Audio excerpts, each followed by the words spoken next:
Bom dia, boa tarde, boa noite, boa madrugada. Meu nome é Rodrigo, eu sou advogado. Atuo do inquérito policial até Brasília, né, até os tribunais superiores, aos tribunais de cúpula. E vou vir aqui ensinar direito penal para vocês, parte geral, ok? Vamos lá. Direito penal. Lousa, vem aqui comigo. O que é o direito penal? Quando você fala em direito penal, olha aqui que você tem que fazer esse link aqui, ó, com a pena, com o castigo. Olha aqui para mim. O que vai fazer o direito penal? O cara fez uma patifaria tão grande, que vai ter que vir o Estado, entrar na esfera de liberdade do indivíduo, no direito de locomoção dele e falar, peraí, você vai tomar uma pena, você vai ser ripado, você vai ser condenado. Você precisa ter uma reprimenda estatal forte. Por quê? Porque você fez uma conduta muito intolerável. Beleza? Vem aqui comigo, olha aqui na lousa. Localização do direito penal. Onde é que a gente acha o direito penal? Nós temos dois ramos do direito, o direito público e o direito privado. O direito penal, olha aqui onde ele está, ó. Ele faz parte do ramo do direito público. Por quê? Olha aqui para mim, presta atenção. O direito constitucional, o que ele vai fazer? Ele vai organizar politicamente o Estado. Separação de poderes ou funções, como diria o Montesquieu em seu livro O Espírito das Leis. O direito administrativo, ele vai cuidar o quê? Justamente da função administrativa, da prestação de serviços públicos. Pega o artigo 6º da Constituição Federal e está lá. Lazer, saúde, educação, segurança, etc, etc. Isso quem vai fazer é o direito administrativo. O direito processual, o que vai fazer o processo? O processo é um conjunto de normas que vai fazer o quê? Vamos levar o problema para o judiciário. O processo civil, o processo penal, o processo trabalhista, etc, etc. E olha aqui que legal. O direito tributário. Olha só como eu sou inteligente, né? Um jumento escrever errado. O que faz o direito tributário? Olha aqui para mim. O direito tributário, ele arrecada. A função do direito tributário é arrecadar e a função do direito financeiro é gastar. Então, o direito tributário, a função dele é justamente arrecadar dinheiro para quê? Para prestar os serviços públicos. E o direito penal, meninos? O direito penal, ele vai o quê? Ripar. Olha só que não vai escrever ripar na prova, hein? Se a prova for escrita, você não vai escrever. O que é a ripa, amigo? Olha aqui para mim. Ripa é o castigo. O direito penal não serve para cobrar ninguém de tributo. O direito penal não serve para pedir falência. O direito penal não serve para pedir divórcio, separação, nada. O direito penal vai vir e vai interferir na esfera do indivíduo, vai punir o cara, porque o cara fez uma coisa muito errada. Essa é a ideia do direito penal. Olha aqui para mim na lousa. E o direito privado? Temos a questão do direito civil e o direito empresarial. O que é o direito civil? Olha aqui para mim. O direito civil é o ramo do direito privado que vai cuidar do quê? Casamento, divórcio, inventário, partilha, posse, propriedade, enfim, capacidade civil, tudo isso o direito civil vai cuidar. E o direito empresarial está dentro do direito civil. Ele vai cuidar do quê? Da atividade empresarial, o que é um empresário, como é que se pede uma falência, etc, etc. Beleza? Vamos lá. Próximo. Presta atenção, olha aqui para mim. Hoje está muito comum, está muito em moda a questão de direitos difusos e coletivos. O que são direitos difusos e coletivos? Ele sai daquela dualidade, daquela dicotomia, daquela coisa de direito público e privado. Não. Nós temos o quê? Os direitos difusos e coletivos. Resumidamente, o que são direitos difusos e coletivos? São direitos que transferem da individualidade da pessoa. Sai da individualidade da pessoa. Ou seja, uma coisa, eu estou casado com uma mulher aí do outro lado da tela, nós vamos divorciar. Beleza, isso é uma relação entre eu e ela. Agora, existem relações jurídicas que transferem, sai da esfera de individualidade entre eu e essa moça que está aí, que a gente vai casar e separar. Essa transcendência, essa forma de litígio, de conflito, que sai da esfera da individualidade, podemos entender como difusos e coletivos. Olha aqui para mim, olha aqui na lousa. É o direito ambiental. Ora, um rio quando é poluído, poluição, por exemplo, não atinge só uma pessoa. Poluição atinge uma galera toda. Então ele sai da esfera da individualidade. ECA, medidas socioeducativas, ou seja, o menor, ele não cumpre pena, ele cumpre medida socioeducativa. que é internação, que é semi-liberdade, que é liberdade assistida, reparação do dano. Se você é menor e comete um crime, você não vai pelo Código Penal, você não vai pelo Estatuto da Criança e do Adolescente, Estatuto do Idoso, Estatuto do Deficiente Físico. Olha aqui, ó, leia o artigo 81 e estude, que ele é a base dos difusos e coletivos, tá? É a base. Olha aqui pra mim. Você vai chegar em casa, você vai dar uma lidinha, porque os difusos ele vai sair da esfera da individualidade da pessoa. E é fundamental, cai muito concurso, principalmente Ministério Público, Defensoria, etc. Beleza? Então, fechando a questão, o direito penal está dentro do direito público, porque ele vai interferir, ele vai aplicar uma pena. O cara fez uma coisa tão errada que tem que intervir na esfera de liberdade dele, beleza? Vamos lá. Olha aqui para mim. Quem é que vai legislar sobre o direito penal? Olha só. Compete quem? A União. Legislar sobre direito civil, comercial, penal, processual, eleitoral, agrário, etc, etc. Processo legislativo, Congresso Nacional. Olha aqui para mim, preste atenção. Como é que você faz o direito penal? Quem é que vai produzir o direito penal? Alguém vai produzir o direito penal. O direito penal ele vai ter que interferir na esfera do indivíduo. Ele vai ter que chegar e punir o cara. E quem é que vai fazer a lei? Quem faz lei é o Poder Legislativo. E quem é que vai legislar sobre direito penal? É a União, ou seja, o Congresso Nacional. Projeto de lei, Câmara dos Deputados. O que faz a Câmara dos Deputados? Faz lei. E defende quem? A população. Beleza. Aí vai para onde? Vai para o Senado, que o nosso sistema de processo legislativo federal é bicameral federativo. Beleza, foi para o Senado, ótimo, aprovou. Aí vai para onde? Para a sanção presidencial. Então quem vai produzir o direito penal vai ser quem? Vai ser a União. Lembra? Você vai lá no artigo 1º da Constituição Federal, tá lá. República Federativa do Brasil, União, Estados, Municípios e Distrito Federal. Ora, é a União, através do Poder Legislativo, que vai fazer o quê? Vai produzir a lei penal. Tá? É a União. Depois, direito constitucional, o professor explica melhor. Mas aqui a questão é puramente penal. Envolve questões constitucionais, mas não vamos entrar nessa seara. Vamos ficar só na esfera penal. Beleza? Excepcionalmente, os estados podem legislar. Mas isso vai ficar com o professor de constitucional de vocês. Ótimo, vamos lá. Próximo. Isso é fundamental. O direito penal atua quando os outros ramos do direito forem insuficientes para a proteção de bens jurídicos indispensáveis para a vida em sociedade em geral. Presta atenção. Olha aqui pro tio. O direito penal é coisa de macho. Não é coisa de... não. É macho. Tá até rindo ali, né? Porque não sei, ele desconfia aqui, mas não tem problema. Como assim coisa de macho? Eu mostrei para você todos os ramos do direito, certo? Beleza. E aí? Só que muitas vezes o direito penal é conhecido como a última ratio, última razão de ser. Porque o direito penal vai interferir na esfera do indivíduo na medida em que todos os outros ramos do direito falharem. Porque o direito penal é uma coisa tão grave, tão grave. O indivíduo fez uma patifaria tão grave que a tutela dos outros ramos do direito, elas foram insuficientes. Não dá. Ficou insuficiente a proteção do bem jurídico. O que é um bem jurídico? É aquele bem que você precisa para viver em sociedade. Dinheiro, patrimônio, honra, liberdade. Isso é o bem jurídico. A função do direito penal principal, qual é que é? A proteção dos bens jurídicos. Ora, o direito penal vem para proteger da patifaria alheia. Beleza? Ele vem para punir. Olha aqui na lousa, vem comigo. Posse. O que é a posse?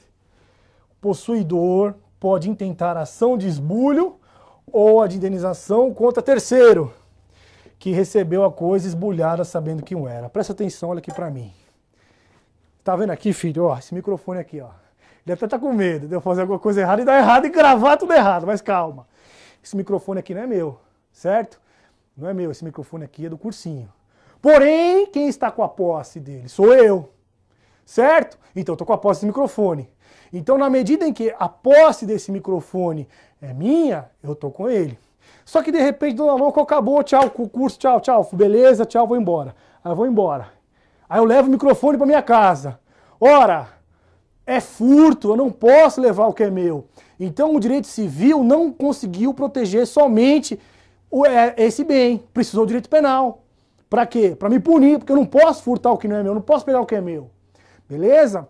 O exemplo que eu coloquei foi a posse. Como assim?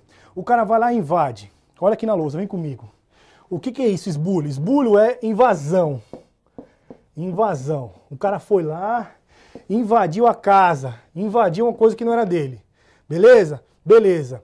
Só que o direito civil foi insuficiente. Então o que o direito penal fala aqui? Ó, invasão do domicílio. Violação do domicílio. Entrar ou permanecer clandestino ou astuciosamente contra a vontade expressa ou tácita de quem de direito, em casa alheia ou em suas dependências. Olha aqui, a pena de 1 a 3 meses.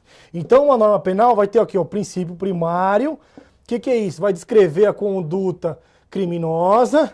E o princípio secundário, ó. Princípio secundário, a pena, a ripa, o castigo que o cara vai tomar. Porque eu não posso invadir a casa de ninguém. Olha aqui pro tio, presta atenção, meus queridos.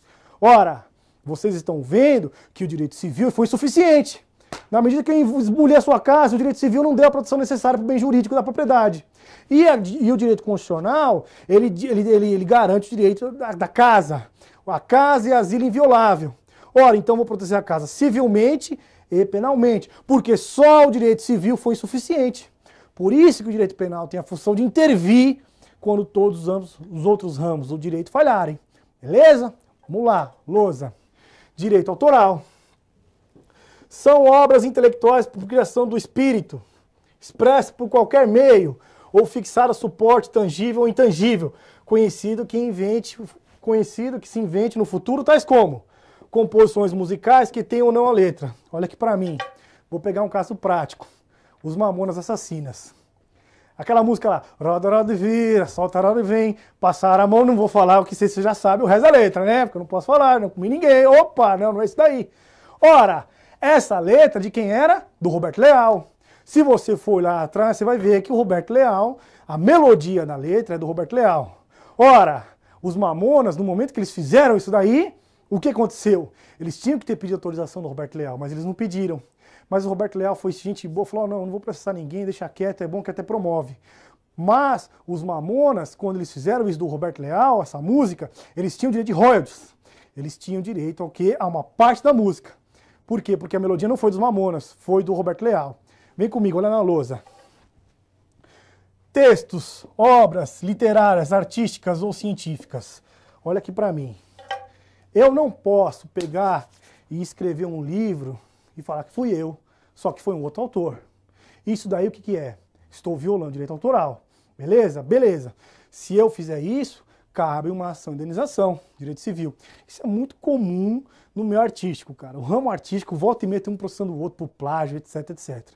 Me diga uma coisa, somente o direito civil foi suficiente para tutelar o quê? O direito autoral da pessoa? Claro que não. Claro que não. Deixa eu contar um caso para vocês. Antes, deixa eu ver aqui na lousa comigo e eu te conto o caso depois. Olha aqui. Violação de direito autoral. Olha aqui, ó. Violar direito de autor e os que deles são conexos. Pena. Lembra de novo, princípio primário. Descreve a conduta criminosa. Princípio secundário, o castigo. É a ripa que o cara vai levar. Olha só, 3 meses a 1 ano. Ou multa. Olha só a pena, ela pode ser privativa de liberdade, cumulada ou não com multa. Depende, o tipo penal, o princípio secundário vai falar. Se a violação consiste em reprodução total, parcial, com o intuito de quê? De lucro direto ou indireto, por qualquer processo, obra intelectual, interpretação, execução, programa, sem autorização expressa do autor, do artista, intérprete, executante, do produtor, conforme o caso de quem o represente. Pena, olha aqui a pena, 2 a 4 anos. Olha aqui pro tio.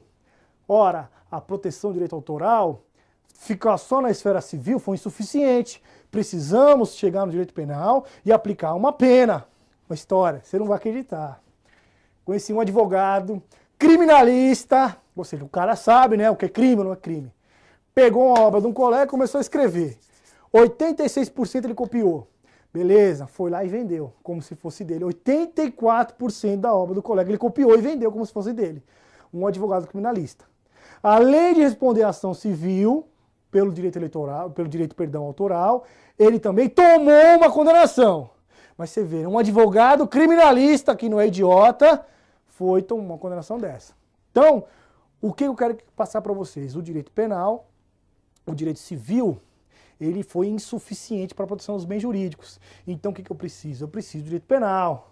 Penal, vem cá, vamos proteger o direito autoral de uma maneira mais efetiva. Beleza? Vamos cá na lousa, vamos lá.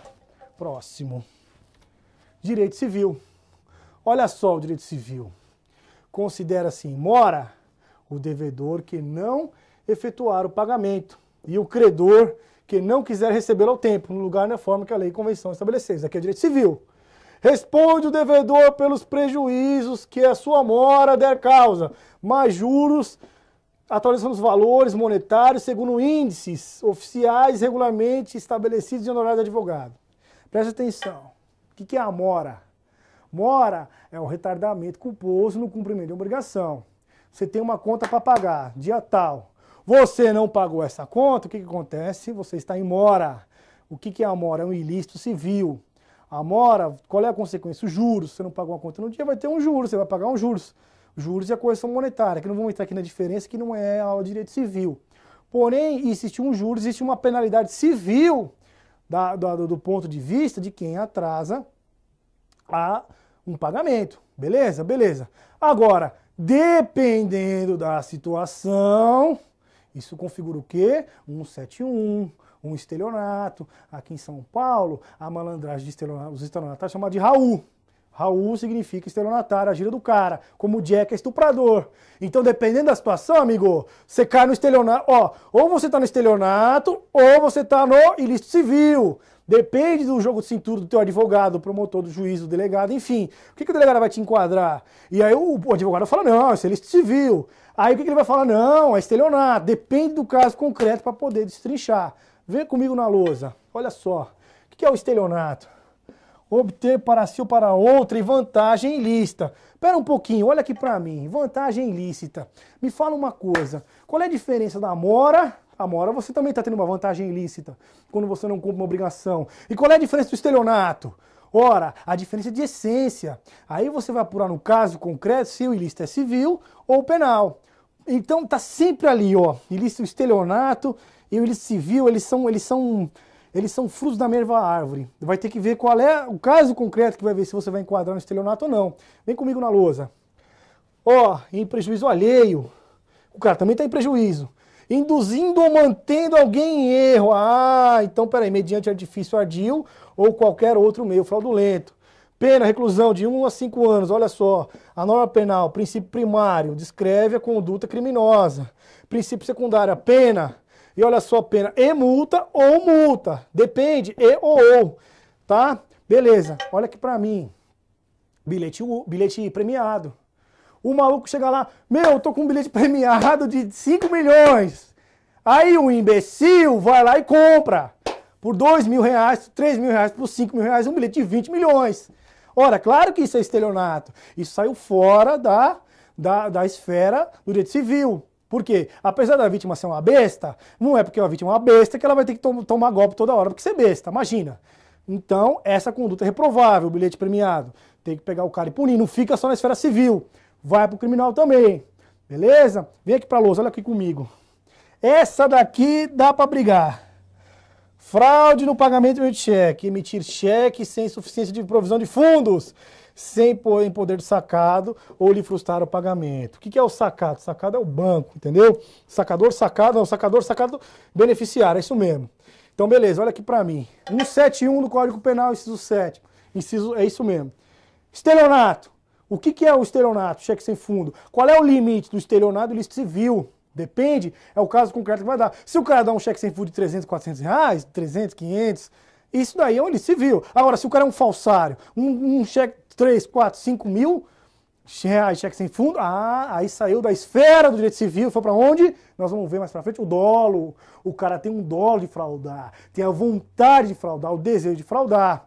Então, aí vai do caso concreto. Peguei um caso assim, mais ou menos. Uma amiga minha, ela não faz criminal, faz só civil. Ela entrou com uma ação com um cara de despejo, beleza. Só que o Patife deu um cheque sem fundo de 8 mil reais.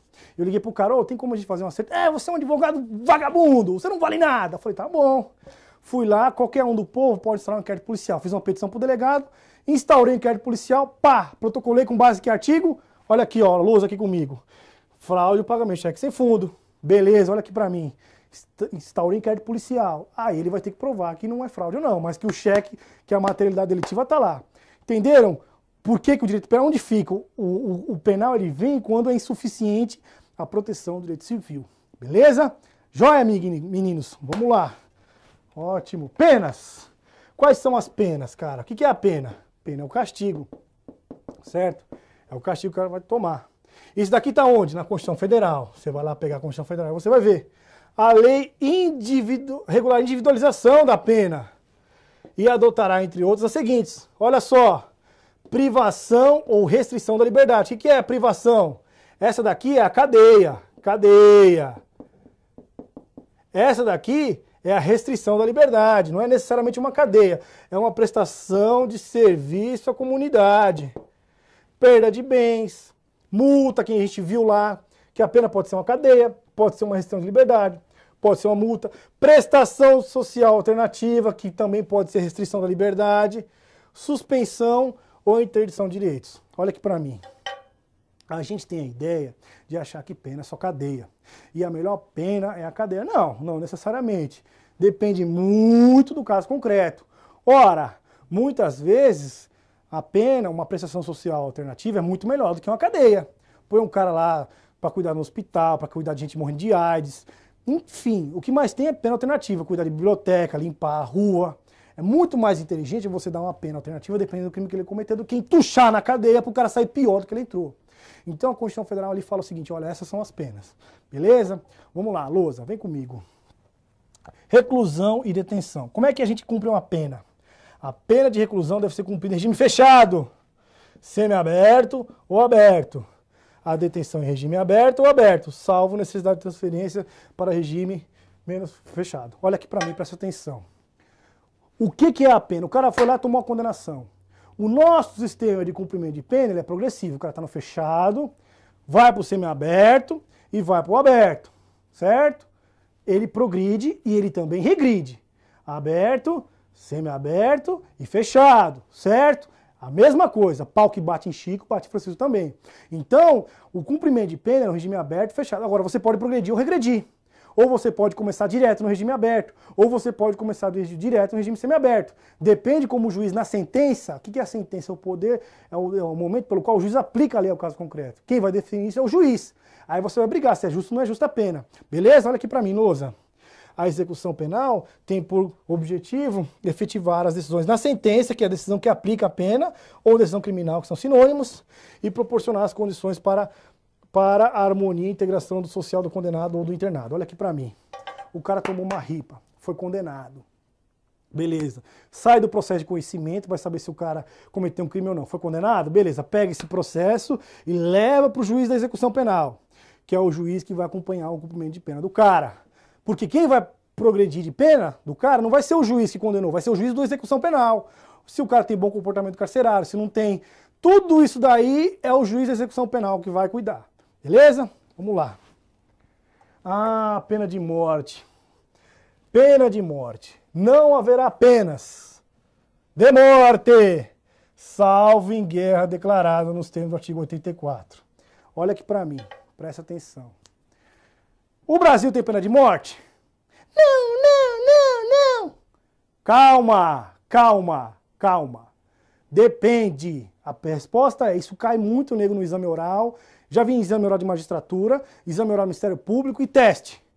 O Brasil tem pena de morte? Aí você, não, não, não, não, calma. Não precisa ter aquela... Não. Depende, a resposta é o seguinte. Em tempos de paz, olha só, resposta completa. Lembra na primeira série a professora falava? Resposta completa. Então vamos dar a resposta completa. Em tempos de paz, o Brasil não tem pena de morte. Tá bom? Então essa é a resposta que você tem que dar. Tem pena de morte? Aí você fala assim, depende, excelência, no exame oral. Se em tempos de paz ou em tempos de guerra. Em tempos de paz não tem pena de morte, já vamos falar dela. Vem cá aqui na lousa comigo. Caráter perpétuo. Ora, não existe pena prisão perpétua no Brasil. Trabalhos forçados. Banimento. Manda o cara lá para os quintos dos infernos. Ó, você vai lá para o Iraque, você vai lá para, sei lá, para o raio que o parta, mas aqui no Brasil você não fica. E cruel é autoexplicativo. Então olha aqui para mim. Pena em caráter perpétuo. A gente tem um tempinho, mas eu quero deixar isso bem claro. Uma coisa é pena, outra coisa é medida de segurança. O que é isso, professor? Nós vamos ver mais pra frente. O cara é meio lelé da cuca e comete um crime e não sabe que cometeu. Por exemplo, Chico Picadinho. O cara foi lá, pegou uma prostituta e picou. Pá, pá, pá, pá. Foi para onde? Foi para a cadeia. Saiu pro bom comportamento. O que ele fez? Voltou para a cadeia. E o que ele fez? Picou de novo a mulher. Pá, pá, pá, outra mulher. Então o cara gosta de picar as pessoas. Picar. Pega assim, vamos fatiar. O maníaco do parque. O cara adora picar as pessoas, entendeu? Vai lá, pu, pu, pu, pu. Beleza, picou. Esse cara sabe o que ele faz? Não. Nós vamos ver, durante o decorrer das aulas, o artigo 26 do Código Penal, a inimputabilidade, ou seja, o cara é incapaz de entender o caráter ilícito da infração. E o que acontece? Esse cara não aplica uma pena para ele, aplica o quê? Uma medida de segurança. O que é uma medida de segurança? O cara não tem a capacidade de entender o caráter ilícito da infração. O que ele vai fazer? Vai para o hospital psiquiátrico, vai para o manicômio judicial, vai para uma casa de louco, sei lá para onde ele vai. Ele vai usar camisa de força, tomar choque, sossega leão de manhã e de noite.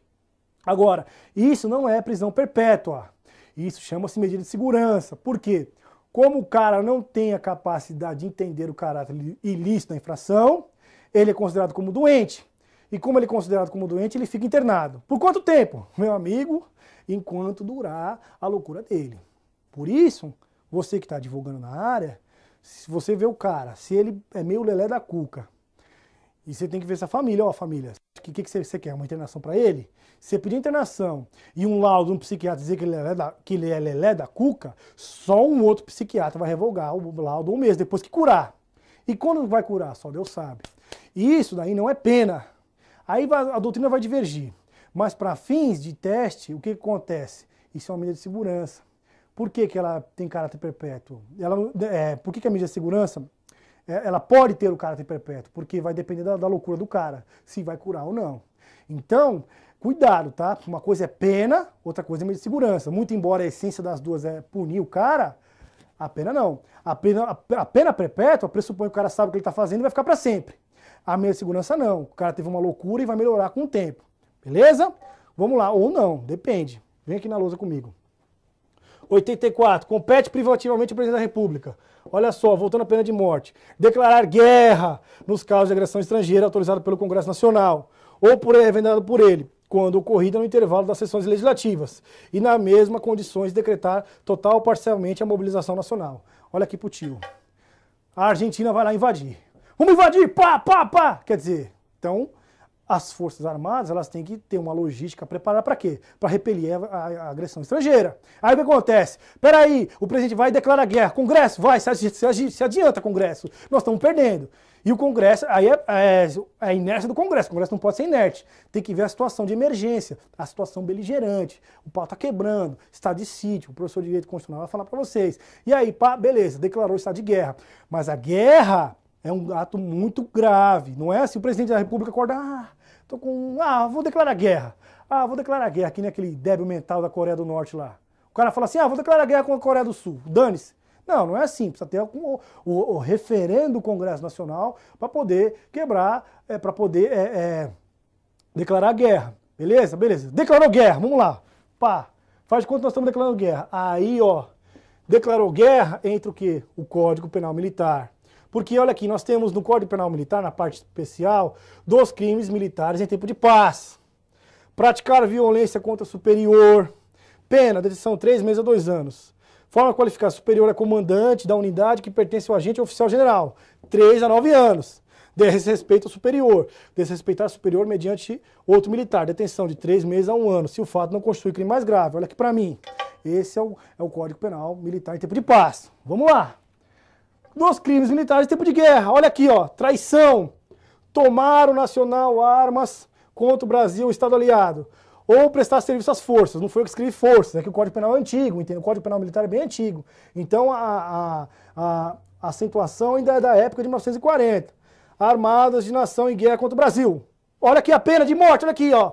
Grau máximo, reclusão de 20 anos. Entrar no território nacional com o conluio de usar violência, ameaça, provocar tumulto, desordem com o fim de obrigar comandante ou não. empreender sessão militar ou recusar a render-se. Esse crime chama-se coação ao comandante, tá? Pena de morte, grau máximo, reclusão. Olha aqui pra mim. Cuidado. Você vai pro exame oral do Ministério Público, magistratura, os caras perguntam quais são os crimes militares em tempo de guerra. Aí você fala, ó, coação ao comandante e traição. Isso é muito comum cair no exame oral, tá? Beleza. Vamos aqui. E quais são as principais penas no período de guerra? Olha aqui, ó. Pena de morte, reclusão, detenção, prisão, impedimento, suspensão do posto, graduação, função, reforma. Olha aqui a pena de morte. Como é que é se dá a pena de morte no Brasil? A pena de morte executada por fuzilamento. Está no Código Penal Militar. Beleza, meninos? Olha aqui pra mim. Para concluir, estamos aqui e acabamos de falar. O Brasil tem pena de morte, sim, período de guerra. Isso está no Código Penal Militar. Isso em tempos de paz nós não temos pena de morte. Beleza, queridos?